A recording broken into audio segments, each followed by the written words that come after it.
interesantísima la historia del SIDA que comenzaba a contarnos Ramón Bernardo el martes pasado y que va a continuar contándonos hoy porque, como pudimos comprobar, es un tema que da para mucho y sobre todo cuando es relatado por alguien que lo conoce desde la profesión médica, como es el caso. Muy buenos días, Ramón. Bienvenido de nuevo. Dejábamos el tema colgando de una segunda entrega y por eso te digo que comenzamos o continuamos por donde consideres oportuno. Muy buenos días, José Luis. Encantado de estar aquí contigo.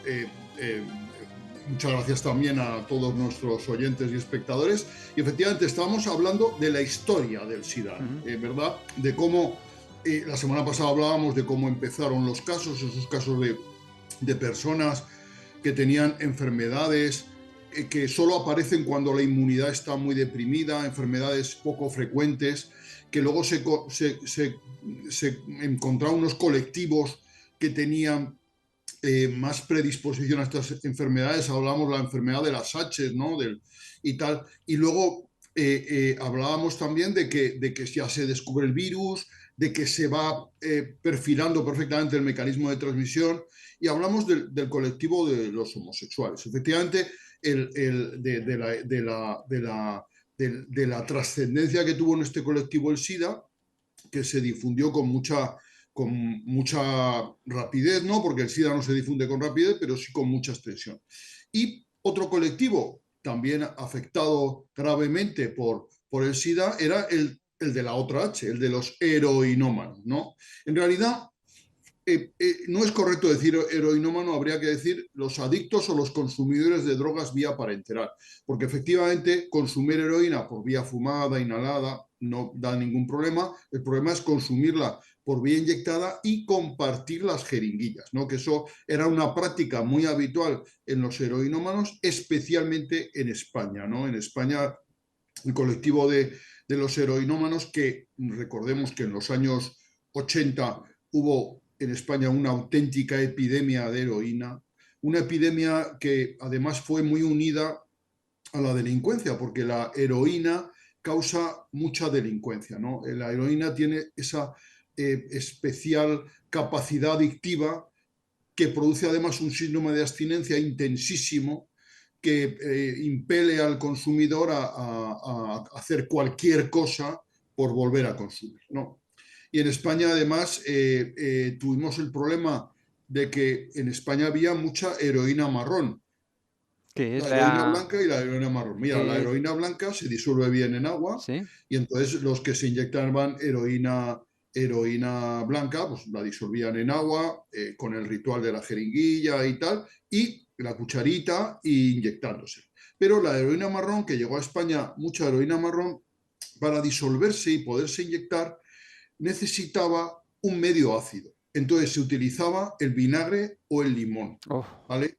Entonces, fíjate tú lo que estoy hablando, ¿eh? Entonces, mezclas en una cucharilla la heroína marrón, le echas unas gotas de limón, un poco de agua, la mezclas ahí de malamente con la punta de la jeringuilla, te la metes en la jeringuilla y aquello se comparte. Vale, ¿esto qué tenía de pero... especial? uf, Pues que había una enfermedad que era la candidiasis generalizada. La cándida es un hongo que causa pocos problemas en la piel y poco más, pero en personas inmunodeprimidas y encima que se inyectaban la candidiasis aparecía una cosa que era la candidiasis generalizada, un auténtico desastre, ¿no? Entonces en España la heroína marrón era un agravante.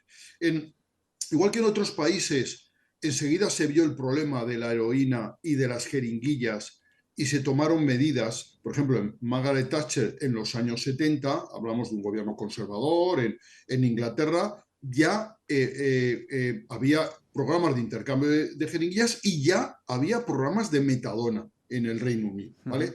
En España los primeros programas de metadona se empezaron a implementar a primeros de los 90, que yo lo recuerdo perfectamente.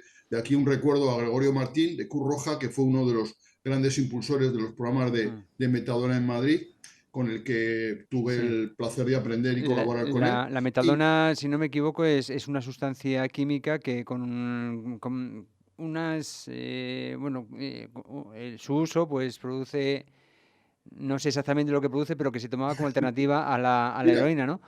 claro, te lo explico muy Sí, rápido. sí, sí, Mira, porque la metadona es un opiáceo sí. y sustituye a la heroína. Ah, yo pensé que Entonces, era una sustancia sintética. O sea, viene también del opio. sí, sí, es un Ah, opiáceo. vale, vale, vale. Es un Sí. opiáceo. Lo que pasa es que tiene dos cualidades especiales que son estupendas. Primero, que hace efecto vía oral ¿Sí? y segundo, que dura 24 horas su efecto. Ah, ¿Vale? vale. Entonces, tú a un heroinómano que se está pinchando 3 veces al día, compartiendo jeringuillas y delinquiendo para que conseguir el dinero para la heroína, Ujú, lo metes en un programa de metadona, ujú, va todos los días a buscar su metadona al metabús o al centro que sea y tal, y está 24 horas sin síndrome de abstinencia, sin necesidad de consumir ujú. y sin necesidad de delinquir. Entonces, la metadona, que en España produjo muchas cuestiones morales, les estás dando droga, bueno, le estás dando droga para evitar un mal mayor. Claro. Hacemos habitualmente casi todo en la vida, ¿no? Porque dicen, nos ponemos el cinturón que es incómodo para evitar no despeñarnos Mm. con el coche, ¿no? Para evitar cuando sale el coche no salir disparados por ahí, pues es un mal menor, ¿no? La metadona pues es un mal menor y utilizamos analgésicos, antibióticos con efectos adversos para tratar enfermedades. La metadona es un tratamiento de arreglado. La metadona además, que ya había sido probada en toda Europa, en España cuando se implementó fue decisivo para solucionar el problema de la delincuencia por la heroína. O Mm, sea, tuvo muchísima trascendencia y es muy eficaz. mm, Entonces, ¿qué es el programa de metadona? Pues simplemente el heroinómano acude a un centro de metadona, se le da la dosis se va ajustando según el paciente mm. y incluso se puede ir disminuyendo la dosis para intentar eh, eh, la deshabituación, ¿verdad? Aunque el principio de la metadona no es conseguir la desintoxicación, la deshabituación del paciente, sino simplemente sacarlo del círculo de la delincuencia Sí, y del uso de sí. drogas intravenosas. Entonces, en España se implementaron muy tarde, en otros países se implementaron 10, 15 años antes que en España, Ujú, y cuando se implementaron los programas de metadona resultaron muy eficaces, ¿vale? mm. Y, Y aquí, y, y en y la claro, parte que estamos hablando del SIDA, evidentemente, al ser una sustancia que se toma vía oral, ya desaparece ese uso compartido de las jeringuillas, con lo cual, claro, sí. claro, y luego para los muy recalcitrantes, porque en esto siempre hay muy recalcitrantes que quieren seguir pinchándose, que quieren seguir en la marginalidad, pues ya sabes, en la Comunidad de Madrid, en la época de Ruiz Gallardón, hizo las famosas narcosalas, que simplemente iba el paciente ahí, en un sitio aséptico, y se le daba una jeringuilla, la droga la ponía el paciente, se le daba la jeringuilla y unas cuestiones de limpieza y podía pincharse y arreglar. Y el programa de intercambio de jeringuillas, que el paciente daba una jeringuilla usada y se le proveía de una jeringa. Todas estas medidas que estamos hablando se iban implementando sobre la marcha conforme conocíamos los mecanismos de transmisión del VIH. ¿Vale? Ujú, El VIH en la población toxicomana española causó una auténtica matanza. ¿Vale? Eso fue un tremendo.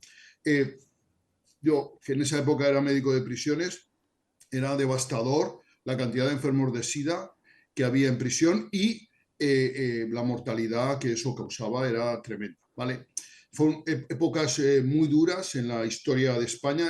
Ahora vivimos también en tensión, parece que siempre vivimos en tensión, pero nos olvidamos que las 2 últimas décadas del siglo XX, con ETA y con la droga y con el SIDA, fueron de AUPA, ¿eh? mm. Fueron de AUPA. Desde Y luego. eso parece que ya ha quedado ahí un poco como que no, los 80 y los 90 fueron estupendos, no fueron estupendos.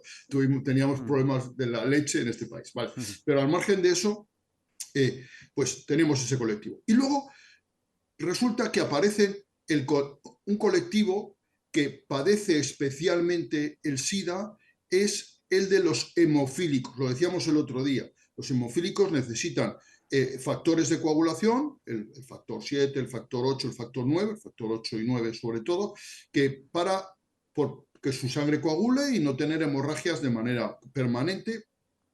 Y eso se consigue extrayendo esos factores de sangre, de cantidades ingentes de sangre, porque para extraer factor en cantidad suficiente hace falta mucha sangre, ¿vale? ¿Y qué pasa? Que los hemofílicos en casi su totalidad estuvieron infectados de VIH y muchos de ellos tuvieron SIDA y fallecieron. ¿Vale? Y luego teníamos otro colectivo que era que íbamos ampliando, ¿no?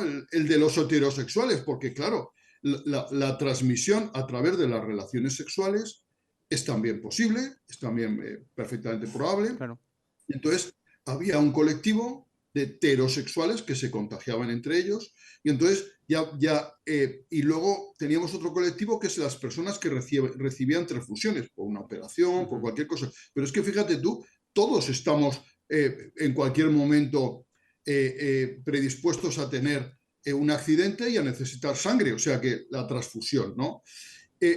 Por la vía sanguínea, lógicamente, y porque dices, no, yo no estoy en ninguno de estos colectivos, yo soy heterosexual, pero no soy célibe totalmente, pero puedes tener, vaya, un accidente, una caída, no sé qué, hay que operarte y ponerte sangre. O sea que fíjate tú que al final el SIDA afectaba de alguna manera a todo el mundo. Y por eso se dejó de hablar de colectivos y se empezó a hablar de prácticas de riesgo, ¿no? Y entonces se hablaba de práctica de riesgo por las relaciones sin preservativo, ya fueran homo o heterosexuales, y se hablaba de compartir jeringuillas y se hablaba de las transfusiones.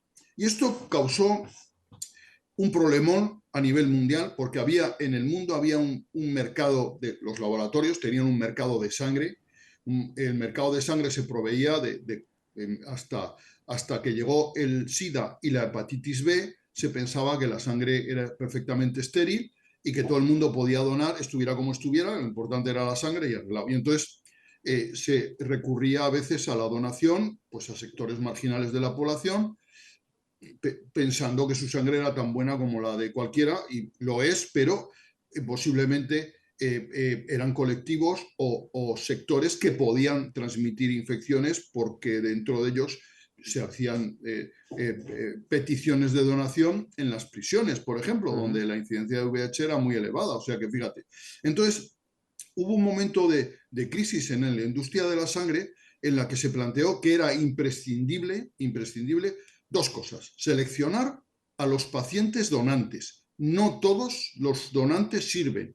Tienen que ser personas sanas, personas que no hayan tenido infecciones y a las que haya que testar, comprobar que no tienen VIH ni hepatitis B. Y luego ya hepatitis C, enfermedades que luego fueron apareciendo, ¿no?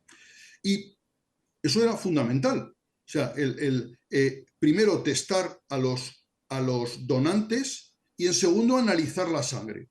Analizar la sangre y comprobando que no tiene el virus del VIH ni el de la hepatitis B. Claro, esto de pronto encarecía enormemente este mercado de la sangre, ¿verdad? Y los laboratorios se planteaban que no iban a tener beneficios o los beneficios que estaban teniendo. Pero Y fíjate, esto, fíjate, o sea, son la cantidad de circunstancias que están surgiendo. Esto del mercado de la sangre, yo creo que a muchos nos ha sorprendido, pero sinceramente me parece tremendo, ¿no? Es decir, mercadear es con... tremendo.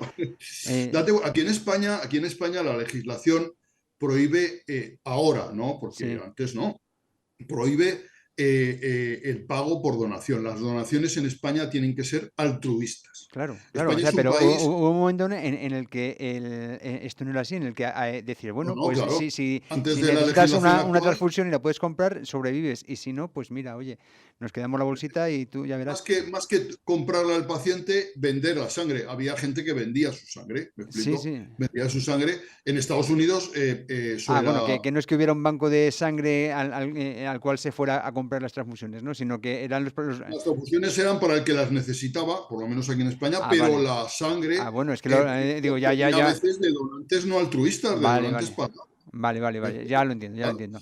Entonces, la donación, por definición, tiene que ser altruista. No puede haber dinero de Mm. por medio porque eso vicia la relación y enturbia la relación. Porque uno, si va a dinero por medio, pues va a engañar y decir, va, yo no tengo ni hepatitis B, ni hepatitis C, ni Claro, VIH, claro. estoy sanísimo, no tomo medicación para nada y Y resulta a que lo luego mejor por contamina porque hay dinero de sacarse por medio. Claro. un dinerillo, lo que está haciendo es propagando una enfermedad que no sabe que tiene. Vale, ya lo entiendo entonces, sí. Entonces, tiene que ser altruista, ¿no? Vale. Y entonces eso cambia ese concepto aquí en España menos, pero en otros países como Estados Unidos muchísimo, ¿no?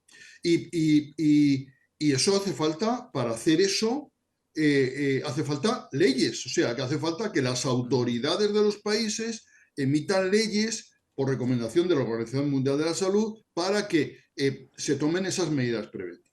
Entonces, ya vemos que el SIDA, que primero parecía una enfermedad de colectivos, luego vemos que puede afectar a cualquiera, que algunos colectivos, como los hemofílicos, pues son gente además que, pobrecillos, encima de que tienen una enfermedad, se ven afectados de otra añadida, ¿no? O sea que, bueno, total que se pasa, el concepto cambia y hablamos de factores de riesgo, hablamos de prácticas de riesgo para la transmisión del VIH, que serían tener sexo sin preservativo, porque el preservativo es totalmente eficaz para evitar el VIH y casi todas las enfermedades de transmisión sexual, y no compartir jeringuillas y usar sangre y factores de coagulación fiables, ¿vale? Ese es el principio.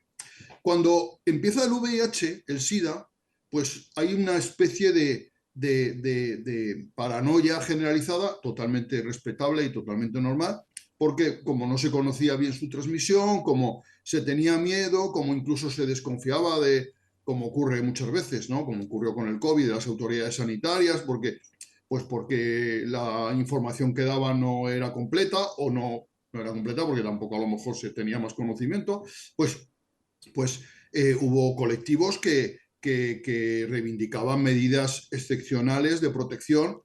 Las mascarillas, por ejemplo, las mascarillas no tienen ninguna utilidad para la prevención del SIDA. El SIDA es una enfermedad que se transmite a través del contacto directo, relaciones sexuales o sangre. Si no hay relaciones sexuales o sangre, no hay transmisión. No te vas a infectar por tocar a un paciente con SIDA, ni por besarle siquiera, ni dormir con él, ni por convivir con él. ¿Me explico? Sí, tiene que haber relación sexual o sangre. La de la sangre, pues se empieza a generalizar en todos los sitios, pues curar las heridas con guantes, que es lo suyo, ¿no? Ahora nos parece muy normal, pero yo cuando hacía la carrera ponía puntos sin guantes, ¿me explico? Te lavabas bien las manos, yo que he sido médico de batalla, de campaña, ¿no? Y no usabas guantes, ¿no? Ya el uso de guantes se empezó a generalizar, incluso en las exploraciones, y luego el material desechable, o sea, era muy normal esterilizar el material. Yo en mi época de estudiante que ponía inyecciones y tal, pues se utilizaban jeringas de cristal que servían y tal, eso tenía que desaparecer, ¿no? El material tenía que ser desechable. Todo esto además, siempre había una resistencia por parte de la administración o del sistema, porque suponía mucho más gasto, claro, de una cosa que se podía reutilizar muchas veces a utilizar algo que iba a ser de usar y tirar. Ahora, después de tantos años, es impensable utilizar una jeringuilla para varias personas, ¿no? O sea, pero en aquella época sí se hacía, ¿no? Y con la implantación de la hepatitis B y del VIH más. Lo de las jeringas Entonces, en los centros de salud y tal empezó a finales de los 70 por la hepatitis B, antes que por el sí, sí, SIDA. sí. Dime, José Luis, perdón. No, que me estoy dando cuenta que estas medidas que se tomaron son evidentemente del todo preventivas y del todo de decir, bueno, pues aislar al virus desde el momento en el que con un preservativo impide que haya transmisión sexual o desde el momento en el que quitamos las jeringas de cristal y las ponemos desechables o metemos programas de metadona. Es decir, era cuestión de aislar al virus para cortar la propagación, pero Claro, porque claro, de momento no se sabía nada de cura, ¿no? claro, efectivamente. Estábamos intentando prevenir la transmisión. Ujú, El problema del SIDA, el otro día lo hablábamos, es que el SIDA tiene un periodo de incubación muy largo, desde que uno se contagia con el VIH ujú, hasta que aparecen las primeras infecciones graves que dan el diagnóstico de la infección, pues pasan 10 años, 8, 10 años, o sea, incluso más. Entonces, claro, de pronto teníamos que a finales de los 80 teníamos los que se habían infectado a finales de los 70, los que se habían infectado hace 10 años cuando empezó la epidemia de drogas en España, ujú. ¿no?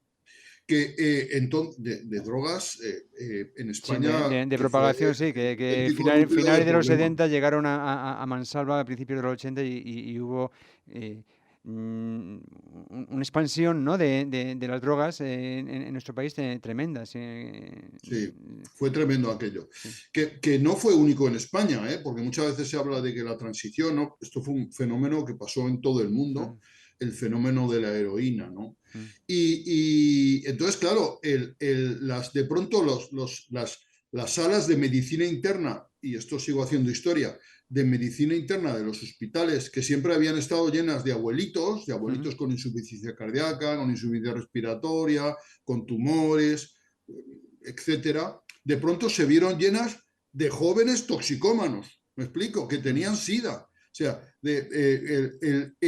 el sistema, lo establecido en los hospitales españoles se dio un vuelco en unos meses, José Luis, mm, en unos meses. mm, Y eso era tremendo, ¿no? mm. Tremendo.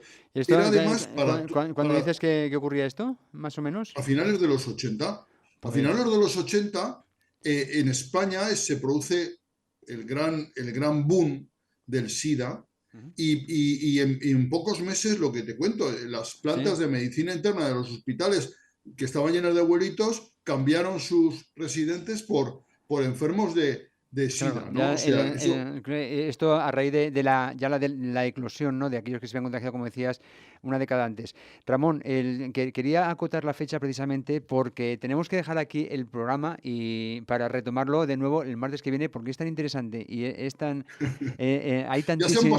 Ya se nos ha pasado el tiempo, José Luis, Ya se nos ha a mí pasado se el me ha ido en tiempo. un Es que suspiro. tú, evidentemente, con todo lo que sabes, y nosotros, los oyentes y un servidor, y con la atención que seguro estamos poniendo, se pasa el tiempo volado. Por eso te digo, vamos a establecer ya, digamos, el final de esta segunda entrega. Aquí, cuando el SIDA ya, bueno, pues cuando el SIDA aparece Y de. ahora nos da para hablar de lo que decías tú, de los tratamientos, Exacto, ¿vale? De los tratamientos. efectivamente, y ya es cuando aquellos infectados que se habían infectado a lo mejor 10 años antes entran en los hospitales y se empieza a hablar de los tratamientos y a ver si, y claro, siempre con la esperanza de que se descubra una cura o una vacuna, pero eso será de lo que hablemos ya el próximo martes, porque hoy, como hemos dicho, no tenemos tiempo para más. Muchísimas gracias por esta crónica tan interesante que nos está trayendo la historia del SIDA en España a lo largo de las décadas en España y con aspectos, evidentemente, como has dicho, a nivel internacional, porque esto también fue una pandemia, se puede denominar, ¿no? O también es Sí, una hombre, pandemia. claro que lo fue una pandemia, sí, Ujú. sí.